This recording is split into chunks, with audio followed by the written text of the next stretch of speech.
Au nom du Père et du Fils et du Saint-Esprit. Amen. Lecture du livre des Actes des Apôtres, chapitre 3, des versets 1 à 10. À l'heure de la prière de l'après-midi, Pierre et Jean montaient au temple. On y amenait justement un homme qui était infirme depuis sa naissance. On l'installait chaque jour au temple à la belle porte pour demander l'aumône à ceux qui entraient. Voyant Pierre et Jean qui allaient pénétrer dans le temple, il leur demanda l'aumône. Alors Pierre fixa les yeux sur lui, ainsi que Jean, et il lui dit, « Regarde-nous bien. » L'homme les observait, s'attendant à recevoir quelque chose. Pierre lui dit, « Je n'ai pas d'or ni d'argent, mais ce que j'ai, je te le donne. Au nom de Jésus-Christ, le Nazaréen, lève-toi et marche. » Le prenant par la main droite, il le releva, et à l'instant même, ses pieds et ses chevilles devinrent solides. D'un bond, ils furent debout, et ils marchaient. Il entra avec eux dans le temple. Il marchait, bondissait et louait Dieu. Et tout le peuple le vit marcher et louer Dieu. On le reconnaissait. C'est bien lui qui se tenait pour mendier à la belle porte du temple. Et les gens étaient complètement stupéfaits et désorientés de ce qui lui était arrivé. Bonjour chers frères et sœurs dans le Christ et bonne fête de Pâques. Comme je l'avais dit depuis le lundi de l'octave pascale, pendant ces jours, nous célébrons la résurrection du Seigneur, nous célébrons la Pâque. Et aujourd'hui encore, nous continuons la célébration pascale. D'ailleurs, l'évangile d'aujourd'hui tiré de Luc chapitre 24 nous parle de l'expérience des disciples d'Emmaüs qui avaient mis toute leur confiance en Dieu, toute leur confiance en Jésus. Et comme ils le disent dans l'évangile d'aujourd'hui, qui étaient forts en parole et en acte devant Dieu et devant les hommes. Voilà que nos grands prêtres l'ont livré. Et nous qui croyons qu'il était le libérateur d'Israël, ils avaient déjà perdu espoir. Et c'est dans leur espoir que le Seigneur vient à deux simples personnages, à deux simples personnes et qui leur dit que mais pourquoi êtes-vous là à comprendre? Cela devrait faire partie du dessein de la personne qui suit Jésus. Le Christ devait souffrir, le Christ devait mourir. Et ils reconnaissent le Seigneur où? À la fraction du pain. C'est lorsque la fraction du pain est faite qu'ils reconnaissent le Seigneur. Donc remarquons dans l'évangile d'aujourd'hui deux moyens de la connaissance de Dieu. Le premier moyen, c'est la parole de Dieu. Ils commencent à comprendre le Seigneur lorsqu'ils se laissent transformer. Ils expliquent leur souffrance, ils expliquent leur désolation, ils expliquent leur déception à l'égard du Christ, mais ils écoutent. Et c'est là que le Seigneur se met à parler. Vous êtes là à comprendre. Il fallait que les Écritures s'accomplissent. Et il commence depuis les prophètes pour leur montrer comment est-ce que le Seigneur est en train d'agir. La première chose. La deuxième chose, quand ils invitent le Seigneur dans leur maison, celui qui est invité devient celui qui invite. C'est le Seigneur qui prend le pain et qui rompt. Et là, ils reconnaissent le Seigneur à la fraction du pain. Et il disparaît à leurs yeux.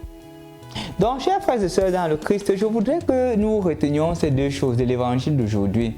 La première, c'est que le Seigneur se manifeste dans sa parole. C'est pour cela que je ne cesse de te le dire. Si tu veux connaître le Seigneur, ouvre ta Bible, médite-la chaque jour. Il y a un lectionnaire, il y a un calendrier liturgique, il y a même cette application AELF que tu pourrais télécharger dans ton téléphone qui te donnerait les méditations quotidiennes, qui te donnerait les textes quotidiens de la parole de Dieu. C'est ça. Et je te supplie de le faire parce que c'est à travers cela que les disciples d'Emmaüs ont reconnu le Seigneur. Le deuxième moyen, c'est l'Eucharistie.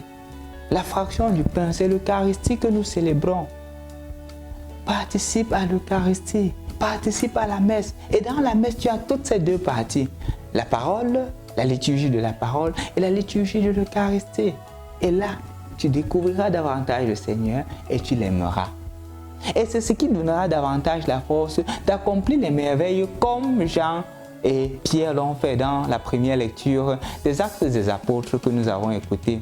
Je vous l'ai dit tantôt, tout au long de cette semaine, nous écouterons Pierre en action, qui est justement le premier pape de notre Église et qui prend position, qui parle et qui agit.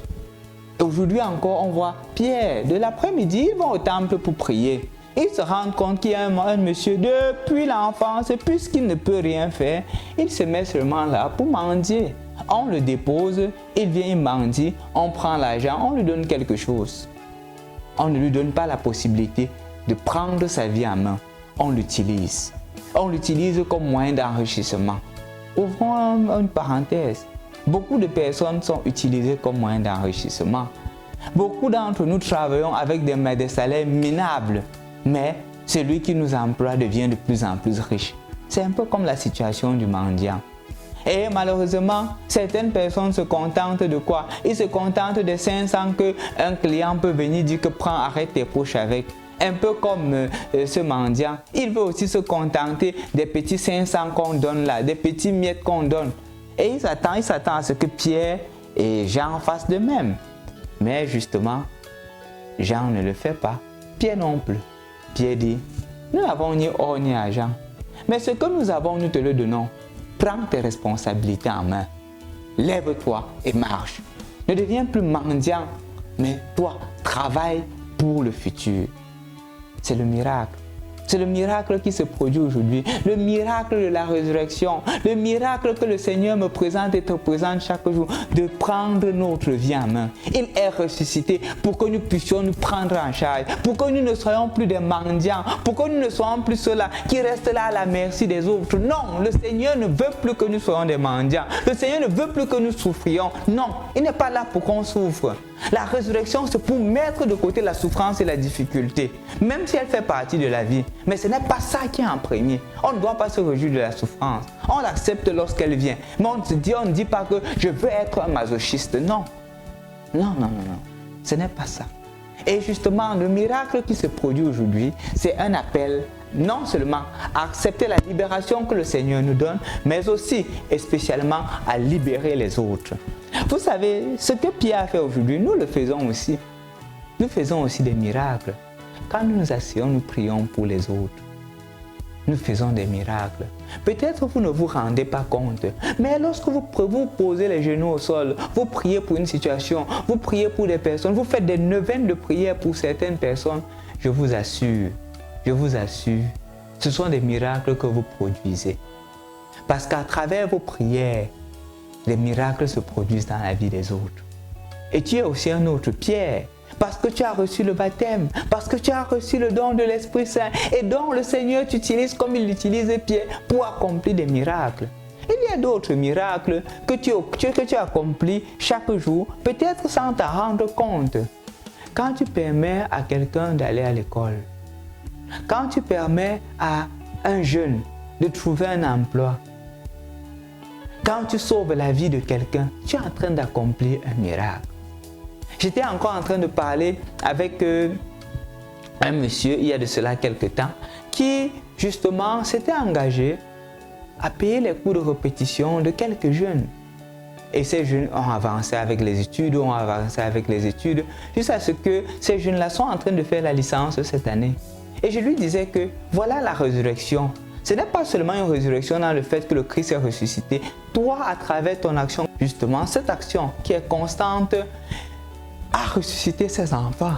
Ces enfants n'avaient plus d'espoir. Ces enfants ne devaient même plus avoir le bac. Mais grâce à ton action, voilà ce qui s'est produit dans leur vie. Toi aussi, tu as ressuscité ces enfants, comme le Père a ressuscité le Christ, à ton niveau. Donc, mon frère, ma soeur, l'invitation aujourd'hui, c'est de ressusciter avec le Christ. Ressuscite aussi avec le Christ. Tu peux aussi faire le miracle comme Saint Pierre. Pierre a reçu le don de Dieu, il a fait ce qu'il a fait. Toi aussi, tu fais des miracles et ne dévalorise pas tes miracles. Mais le moyen que je t'invite à utiliser pendant cette octave pascale et pendant toute ta vie, c'est la parole de Dieu que tu dois méditer et l'Eucharistie que tu dois prendre, le corps du Christ. En un mot, participe aux célébrations eucharistiques, non seulement celle du dimanche, mais aussi en semaine, dans la mesure du possible. bonne fête de Pâques. Au nom du Père et du Fils et du Saint-Esprit. Amen.